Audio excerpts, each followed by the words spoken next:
Olá, pessoal. Bem-vindo a mais uma aula aqui. Nós estamos na sequência do curso intermediário de Java, onde a gente está no tópico aqui de orientação a objeto, essa é a aula 2. A gente já fez na aula passada herança, tá? Agora nós vamos para o tópico de encapsulamento, tá? Encapsulamento, ele serve para você trabalhar com modificações dentro do objeto que serão por meio de um único ponto. Vou abrir o projeto, vou criar uma classe para ficar bem intuitiva, tá? Para a gente fazer mais rapidamente, tá? Então, eu vou fazer aqui um pacote para vocês baixarem depois no Git, um para herança, e separar aqui essa aqui de herança. Vou abrir outro pacote aqui, onde vai colocar encapsulamento. Então, vou criar aqui uma classe de encapsulamento. Vou criar, pode ser, vamos lá, animal, beleza? Como na aula anteriormente a gente falou sobre herança, a gente vai trabalhar agora com a mesma ideia, só que um objeto só, animal, ok? Primeiramente, a gente vai colocar alguns atributos no animal, né? Por exemplo, string raça, vamos colocar string cor, double altura, double peso, que mais? Tá bom, esses aqui. Então, o que acontece aqui, tá? Vou criar um main aqui, deixa esse main aqui para esse aqui, e vou criar um main aqui, para eu chamar essa classe animal. Vou criar aqui o nosso main.args e vou instanciar animal.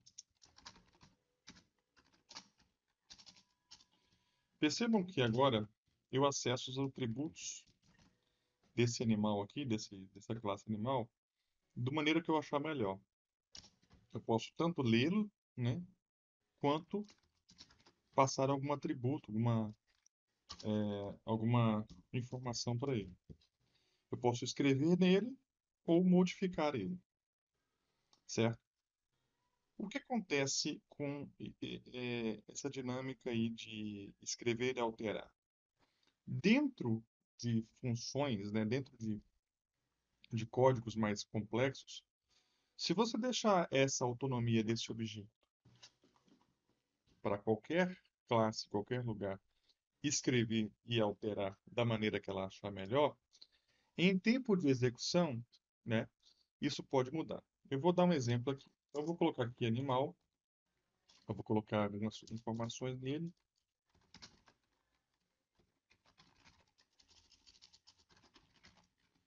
A cor, animal ponto peso,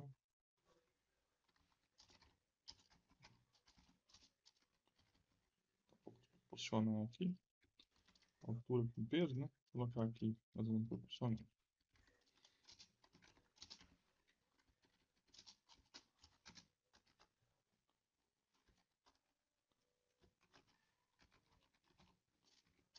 Pronto. Temos aqui uns detalhes de animal, né? E colocamos isso dentro do objeto pessoa, certo? Vou colocar mais um atributo aqui nessa classe, né? Só para exemplificar o que eu estou falando, que é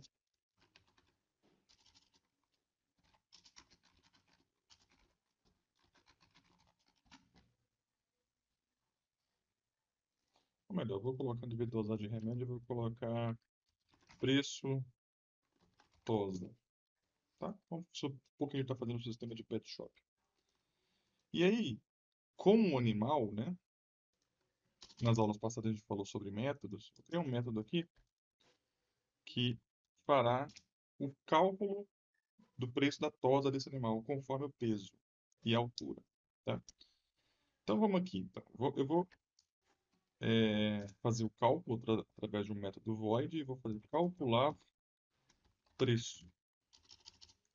Vou colocar o calcular, tá bom. E eu vou receber um animal de parâmetro. E o que eu vou fazer nesse animal? Eu vou verificar se animal.get peso é maior que 1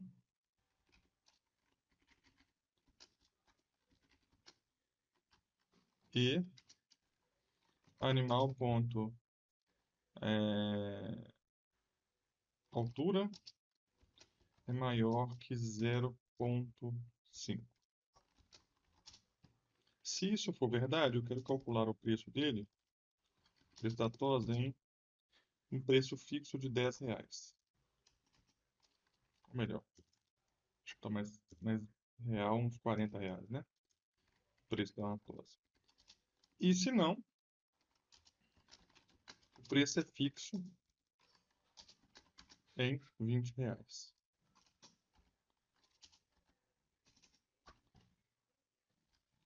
E vou submeter esse animal aqui.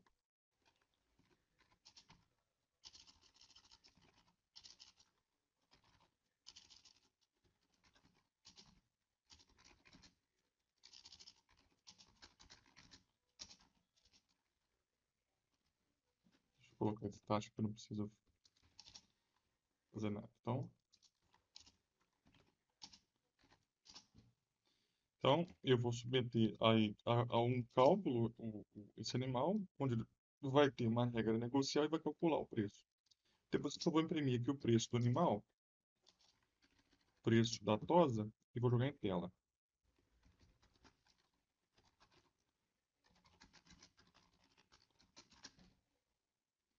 Feito isso, eu vou rodar o meu código.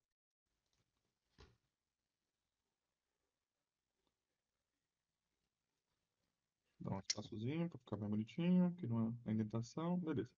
O preço da tosa minha é R$ 20.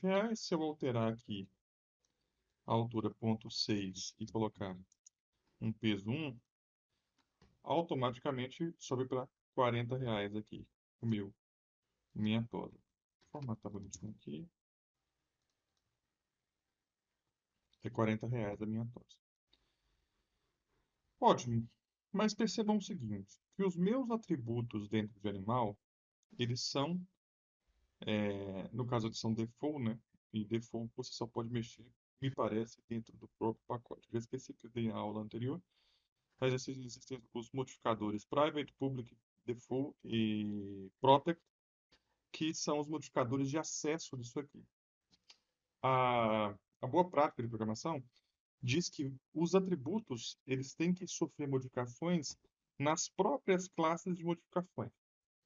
Por quê? Por exemplo, vamos supor que, e a gente tem que sempre calcular isso, por isso que a programação Java, ela sempre, não é sempre, mas ela é voltada a boas práticas, né? E é por isso que a gente tem tipagem, por isso que a gente tem orientação a objeto, para focar na possibilidade que o desenvolvedor pode cometer erros. Então, a gente minimiza o cometimento de erros trabalhando com certos padrões de projeto que o Java nos oferece, tá? Isso é uma das coisas básicas do Java, que isso é muito bom. Ele tem a possibilidade, não é que sempre, é, ele vai sempre, em todo projeto vai estar bonito, né?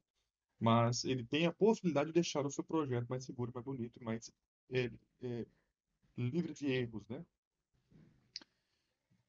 Tendo essa visão, a gente tem que também, se a gente for ter essa visão de não deixar qualquer um modificar, a gente tem que trabalhar com código que segue as boas práticas, tá?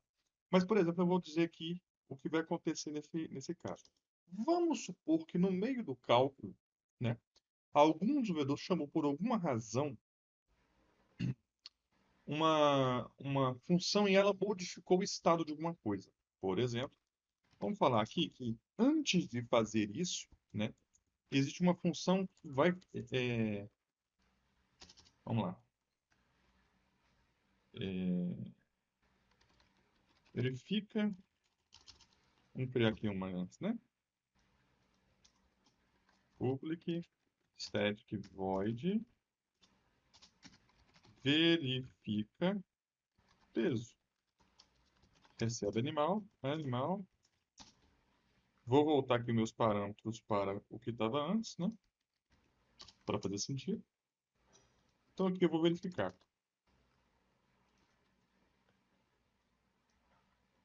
Vamos supor que ele faça aqui. Não vou nem colocar um item. Vamos supor que ele venha aqui no animal, né? E tem alguma coisa para cima, um código para cima, que faça não sei o que, e um código para baixo que faça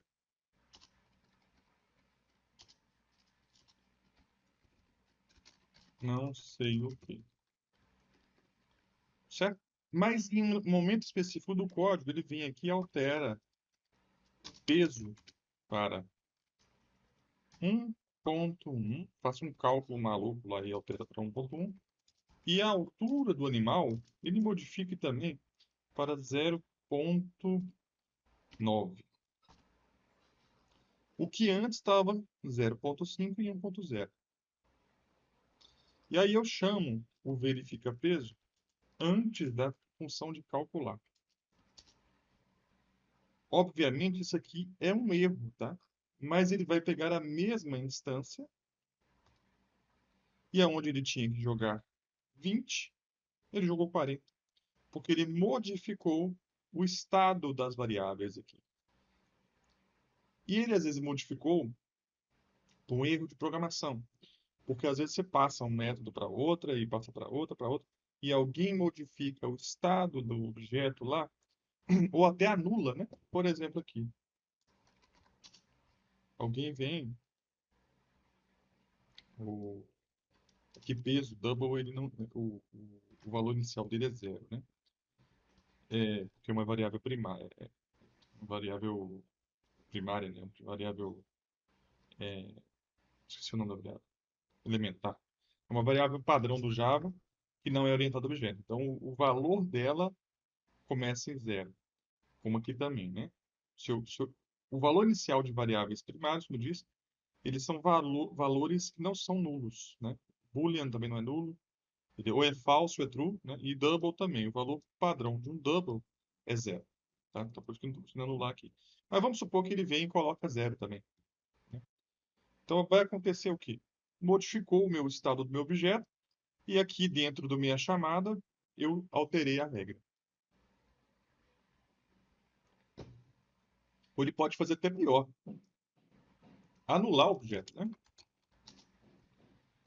Onde vai falhar o meu código.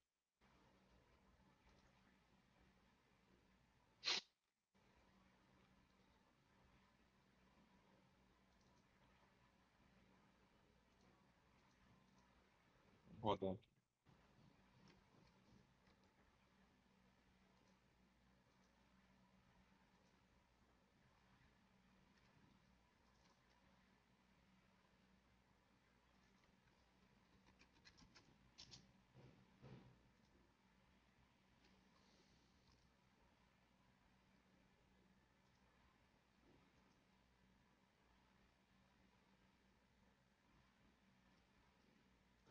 Desde que entra aqui, né? Só não tá entrando.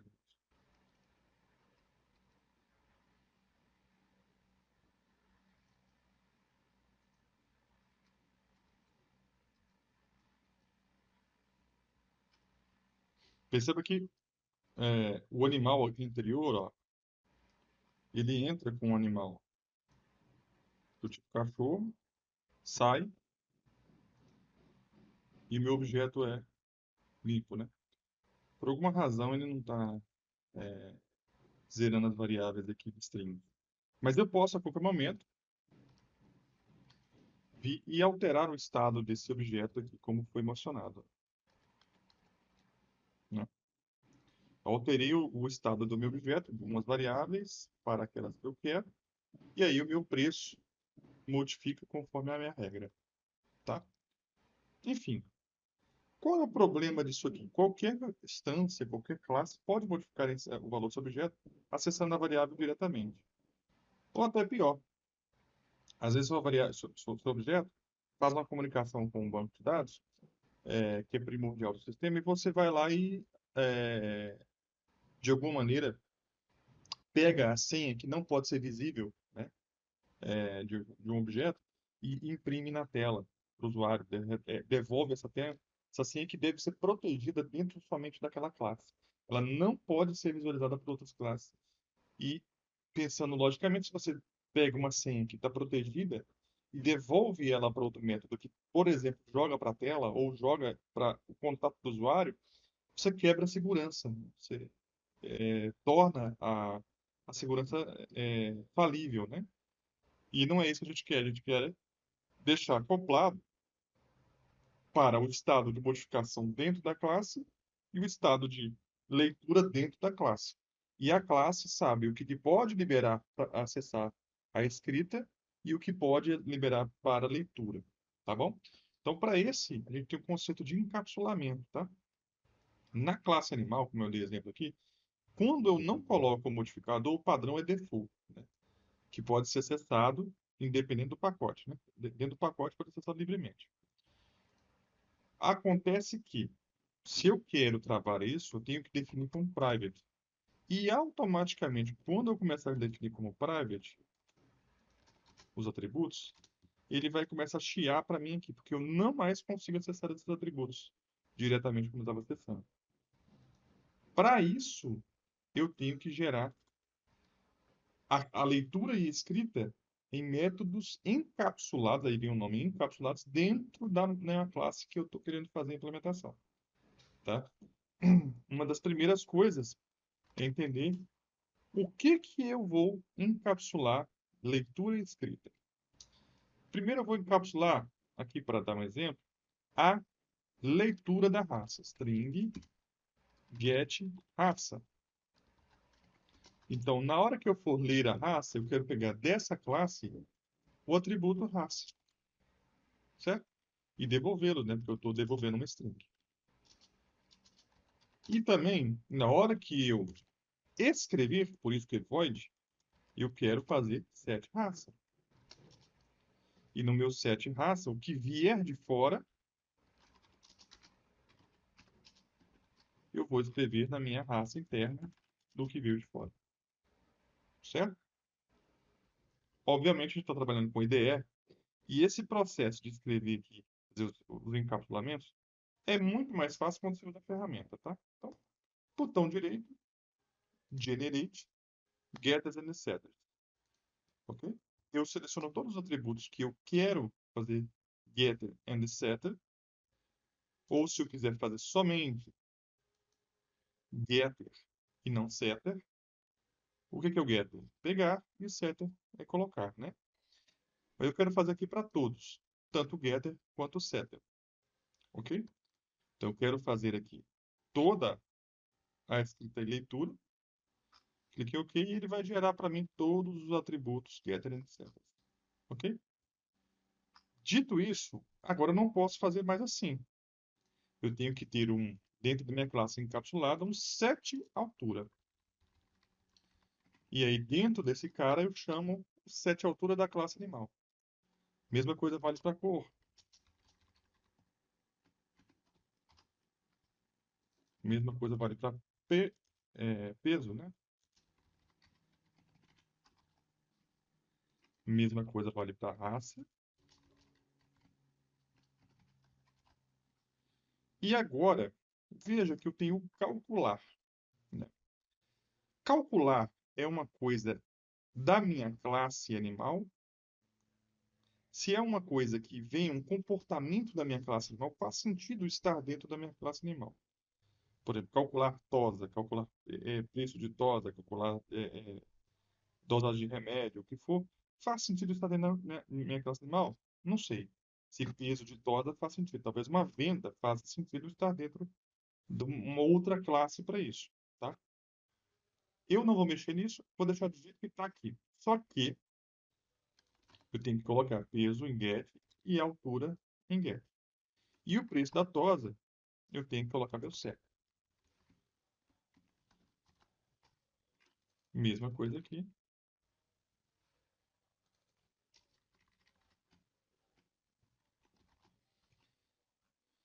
O meu verifica preço, né, verifica peso, né, não tem mais o acesso direto, certo? E a partir do momento que eu quero fazer uma escrita, eu também tenho que fazer o set. Mas esse método ficou aqui somente para intuito de entender como é que é a dinamicidade para fazer essas alterações do objeto. Eu não vou fazer nenhuma alteração e vou mostrar a classe rodando, né? Obviamente, eu tenho que fazer todos os encapsulamentos, né? E ela vai rodar normalmente, como antes rodava. Algumas coisas é interessante falar. Por exemplo, para mim, o que significa essa regra negocial? Peso e altura, né? Para mim é interessante ela estar aqui de outra forma. Por exemplo, faz sentido falar se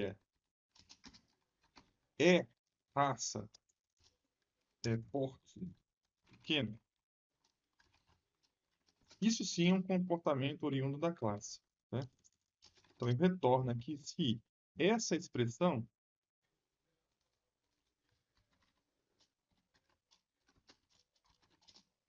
peso e altura,